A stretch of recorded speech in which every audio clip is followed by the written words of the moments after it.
ফিলিস্তিনের অবরুদ্ধ গাজা উপত্যকার জাবালিয়ায় ট্যাঙ্ক হামলায় প্রাণ হারিয়েছে ৫ ইসরায়েলি সেনা। এ ঘটনায় আহত হয়েছেন আরও ৭ জন, যাদের মধ্যে ৩ জনের অবস্থা আশঙ্কাজনক।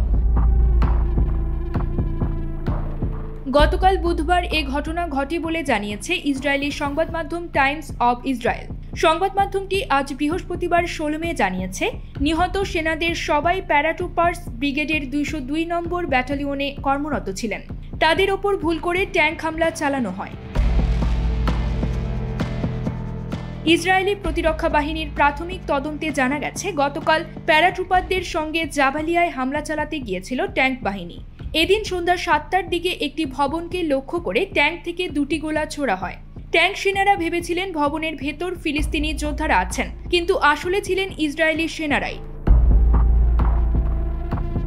ট্যাঙ্ক সেনারা সেখানে ট্যাঙ্ক নিয়ে ভোরের দিকে গিয়েছিলেন, আর প্যারাট্রুপাররা এর ২ ঘন্টা পর সেখানে পৌঁছেছিল।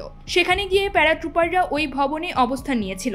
এরপর সন্ধ্যার দিকে ওই এলাকায় প্যারাট্রুপারদের আরেকটি দল যায়। ওই সময় তারা ট্যাঙ্ক সেনাদের জানিয়েছিল তারা ভবনটিতে প্রবেশ করছে।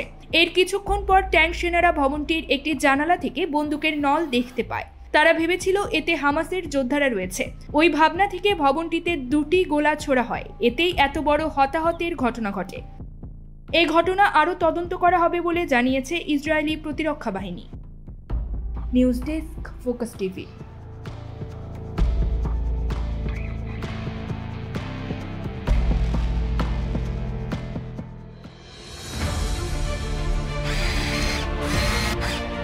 আলোতে থাকুন, ফোকাসে থাকুন, হাত রাখুন প্রজন্মের হাতে।